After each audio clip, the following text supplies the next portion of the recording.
Yan mga kabosing, nakikita natin yung tulay na bakal. Ito na yung Welcome Naik.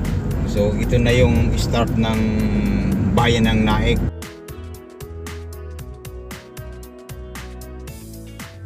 Pagdating dyan, yan sa may dulo, ito na yung pinaka sentro ng Naik. So makikita niyo dyan mga kabosing, kakaliwa tayo at ito yung pinakahintayan ng mga riders ng pumupunta ng Cabiang, ng Batangas. Ang malimit nilang sinasabi dito, ang hintayan natin doon sa may dalawang ulo ng kalabaw.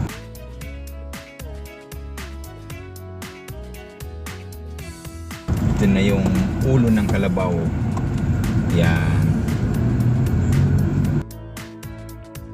Yung pinakasentro ng hintayan dito pag may pinupuntan sa banda nito, itong lugar na to.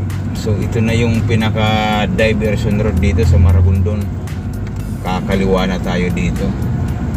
Yan. Itong may gasoline station dito.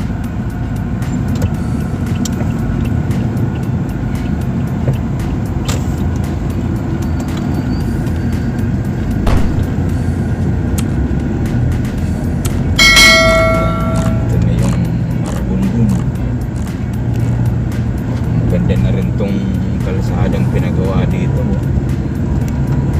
Malapad din. Pero parang mayroon pa rin ginagawa dito sa gilid. May mga heavy equipment pa sila.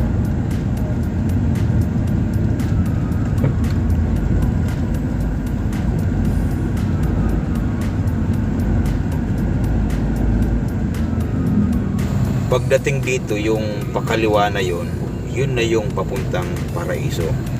Kaso nga lang, gumamit tayo ng Waze. Ipapakita ko sa inyo kung anong nangyari kapag gumagamit kayo ng Waze papunta dito. Dahil kung susundan ninyo yung Waze, ganito yung mangyayari sa inyo. Panoorin ninyo. Stay to the left.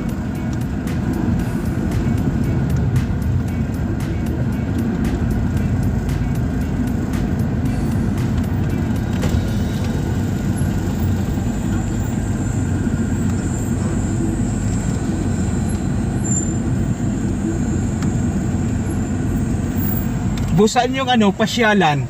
Paraiso po? Opo. Mali po yung wish natin. Wali ba? Oo, pagka po yung tinanin yung tulay. Opo, opo. Yan, todo ka ng kayo, pagkahon. Unahan lang nun. Yung pinaka-entrance, no? Ito iba to. Hindi, likod po to eh. Likod na. Abante lang sila ka. Opo. Mali yung wish Mali nga, oh. Kaya kami nagbabantay na rito para hindi na... malimit po bang may ganun talaga? Halos lahat yan, madaming... Kaya pag nakita ninyo tong intersection na to, kumaliwa na kayo. Huwag na ninyong sundan yung Waze. Sigurado mali ang dadalan sa inyo. Kapag kumaliwa kayo, ito na yun. Ito na siya. Tumingin na lang kayo sa bandang kanan. Ito na yun. Ito na yung entrance papunta doon.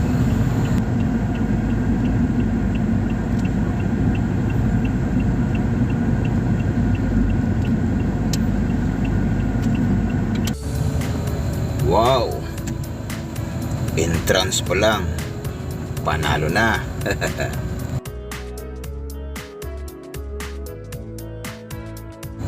May babasahin ako. Ayun.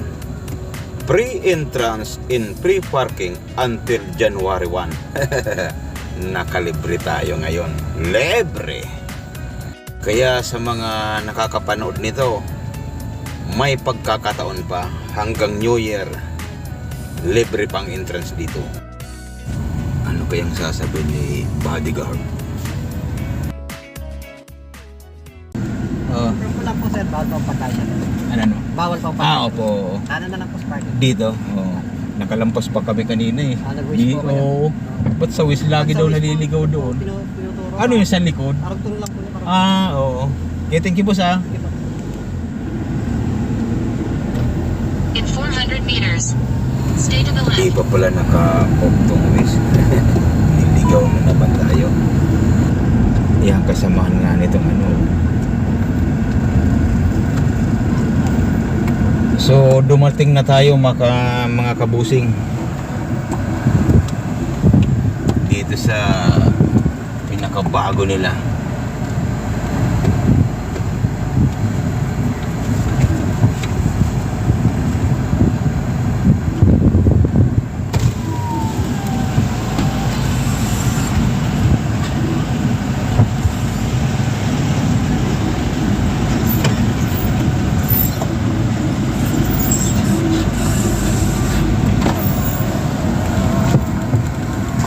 Daming sasakyan mga busing.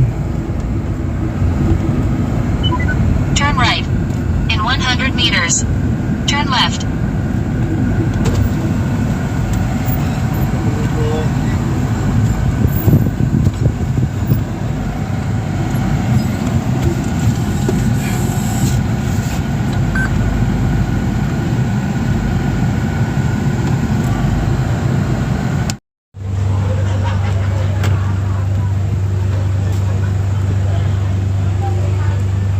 Daming mga tao mga kabusing. Puno ng sasakyan. Dito na tayo sa Paraiso. Dito yung Quezon. Dito sa Marabundon, Cavite. Dito daw yung bagong bukas dito mga kabusing. Linat, ikutin na natin ngayon.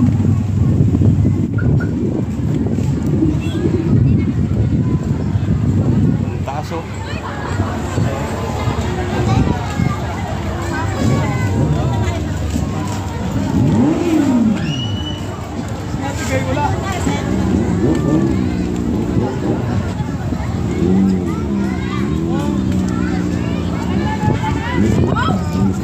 Ito ang pinagmamalaki nila dito.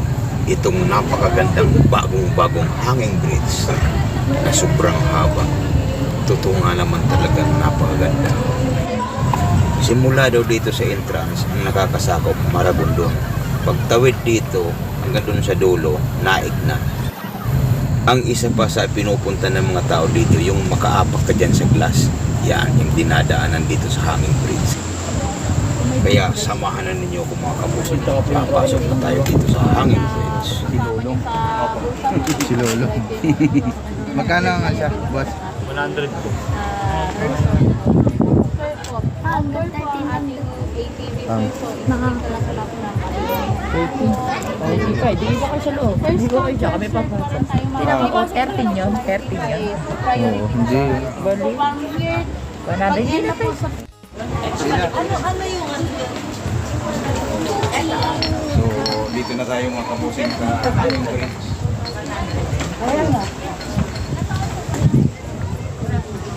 Minsan nakita ko meron bang salamin dito. Ito kasing hanging bridge na to, wala pa nito sa iba, sobrang haba nito. Kaya ito yung mga dinarayo ng mga tao dito kung bakit napakaraming pumupunta. Ito ay nagbukas nung ano pa lang December 16.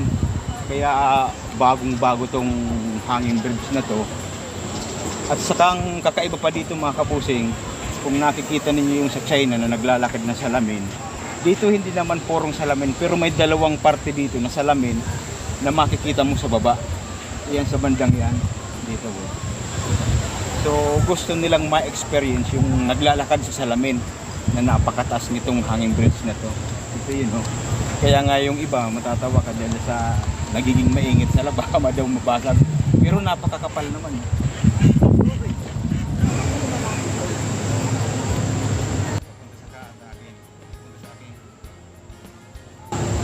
Ayan mga kabusing salamin yan matindi itong hanging bridge na to. May salamin talaga siya Ayun mga kabusing. Pero safety naman makapal yung salamin ganun kakapal Kaya walang problema, napakatibay.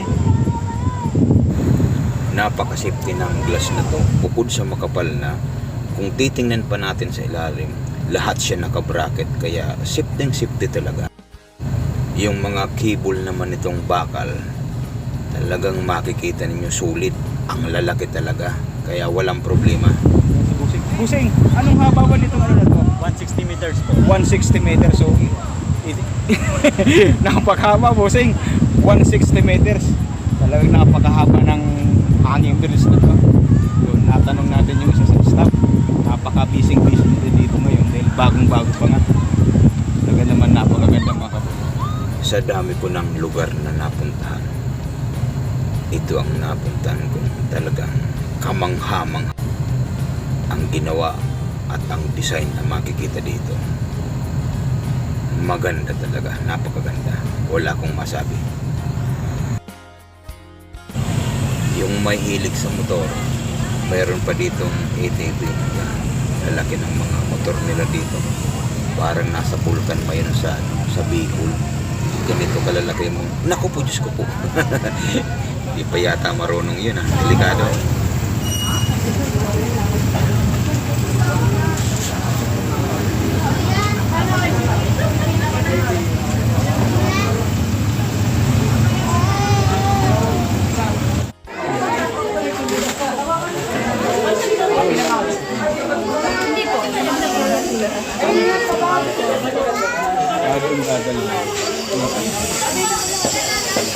Yung ATV raw, kalahating oras, 750.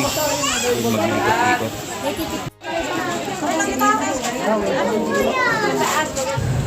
Tuloy pa rin ang paggawa dito sa Paraiso dahil hindi pa 100% na tapos tong lugar na to.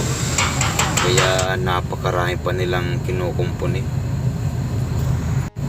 Katulad nito, ano to sigurado fountain to. Yan. Itong mga fountain na to nakahilera dito sa gilid ng sidewalk. Yan, kung makikita ninyo mga kabusing. Talagang napakaganda pag magawa pa to. Kaya sa mga susunod pang pagpunta dito, makikita na yung magandang gawa dito.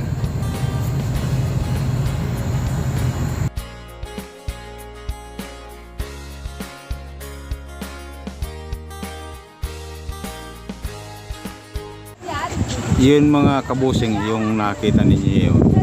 Ano yun Ito. Yan. Ang gagawin dito, shift line. Yan ito. Sa ngayon hindi pa siya nagagamit dahil under construction pa siya. So ito na yun. Yan. Makita natin dito. Kasi na yung wire, wala na yun. Doon siya babagsak. Yung cable ng shift line, doon siya. Doon babagsak yun. So hindi pa yun ngayon nagagamit, under construction pa siya.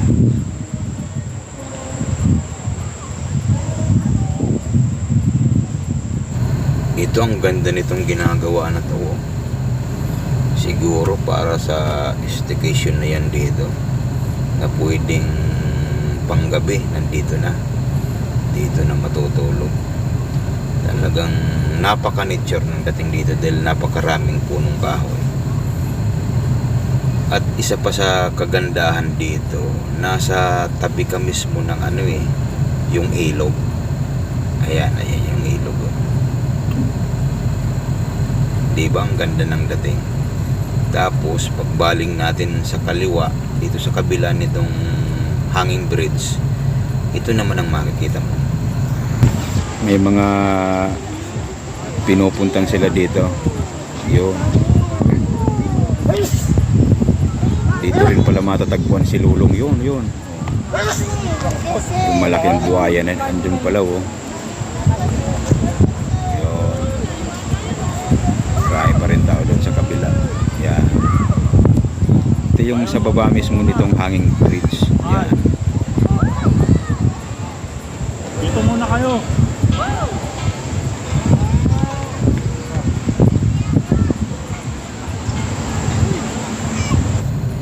Ito palagay ko hotel. Hindi natin alam kung ano pang mga plano dyan. So yan yun mga kabusing. Doon. Ito yung may mga itong lugar na to. Ito yung dinadaanan papunta doon sa may buhaya. So ito nakita natin, meron pang mga posting mga ginagawa. Yan. Talagay ko may plano pa sila dito. Yan. Ang gagawin dyan yung pareso kabila, yung katulad nito. Bago nila dito. Malamang ganun eh. Magkapare sila ng poste eh. Hanggang doon. Ikutin pa natin to kung ano pang mga mayroon na makikita natin dito.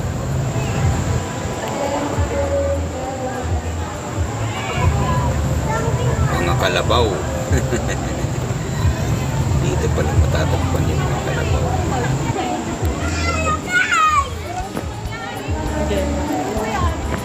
Akin na yung tabigan mo.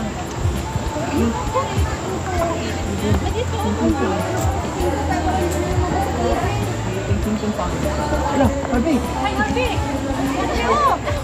Hello. Ate, you sit down. Harvey! Mama! Sit tayo! Dito pala sa Go na kayo, go na kayo. Ala, si King Kong yan, oh. Kaya pala wala na siyang palabas, hindi na siya. Isa kayo. Yan, tama lang yan. Huwag ko ikikit.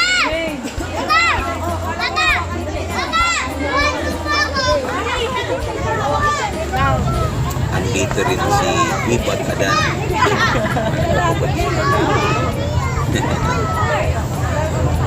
Oo, laglag na sa kabayo.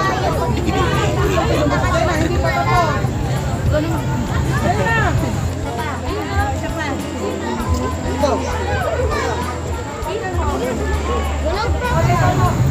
Yung mga kabayo rin. Yung isang kabayo hindi pa yari. Ginagawa ko, meron pang mga bracket. Dito tayo.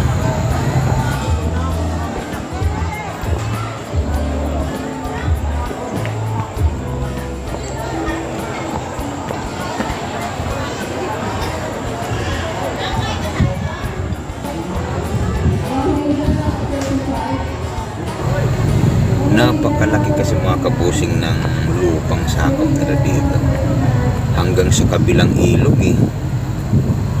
O ito, ano pa kaya to?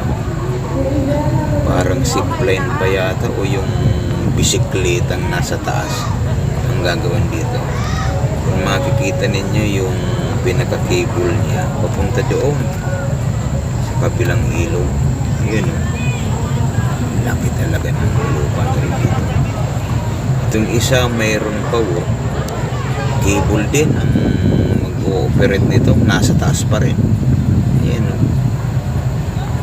Papunta rin doon sa kabilang ilog. Ito pa yung mga hindi pa tapos na ginagawa dito. Yung ano pala siya, yung sasakyan. Sa taas na sasakyan na nakaupo yung mga sasakay dito.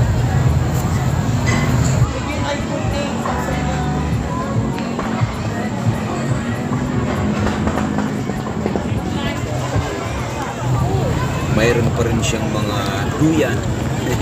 Kakaibang mga duyan. Parang mga pulaklakin pa yung mga duyan dito. Pwede palang magsuot ng costume kung anong gusto mo.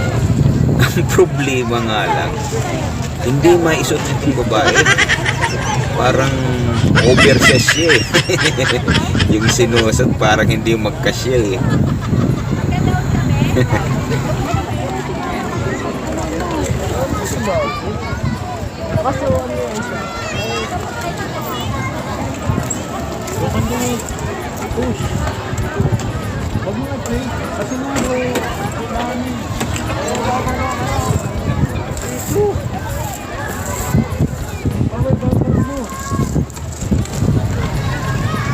Mayroon din siyang spider web. Ayun. May umaakyat ng babae.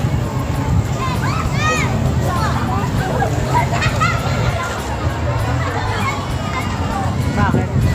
At sa kaiikot ninyo dito, siguradong magugutom kayo. Walang problema. Ang laki ng kainan dito.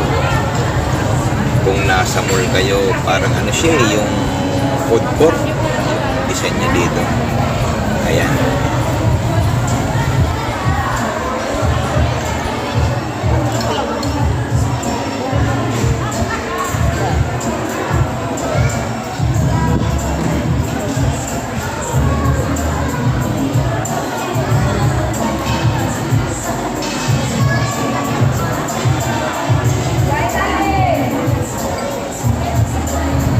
May nakikita pa tayo.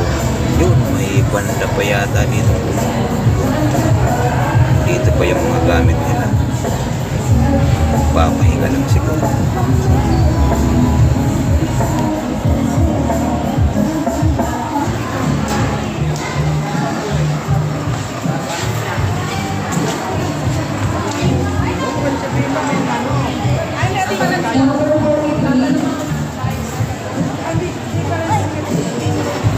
Ang kagandahan pa dito mga kabusing, kung naghahanap na kayo kung anong kakainin ninyo, walang problema. Titingala lang kayo, ayan. Makikita na ninyo dito sa mga screen kung anong pagkain ang gusto ninyo. So order kayo. Ayan.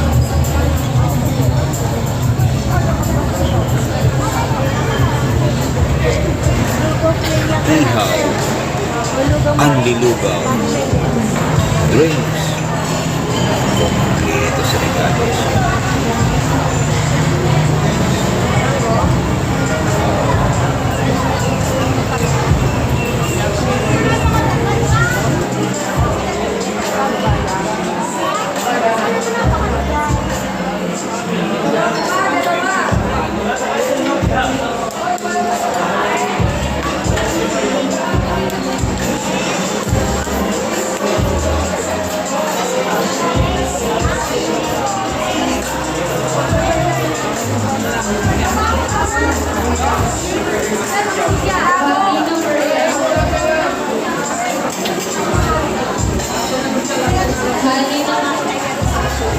Subscribe, boss.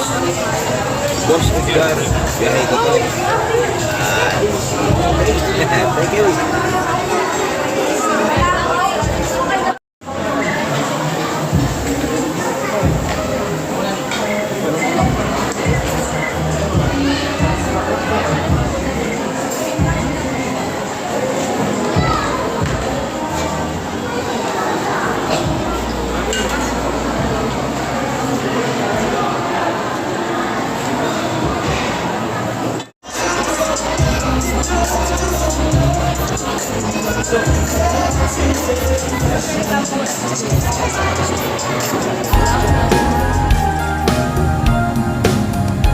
Huwag kalimutan mag-subscribe sa aking channel.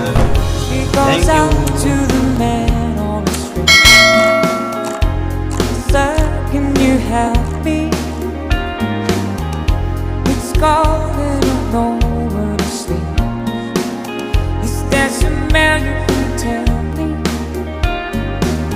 He walks on, doesn't look back. He pretends he can hear her. Start to whistle as he crosses the street. Seems embarrassed to be there. Oh, thinking twice. It's just another thing for you and me in paradise. Yung hummingbirds na famous na pinupuntahan talaga ng mga tao dito sa...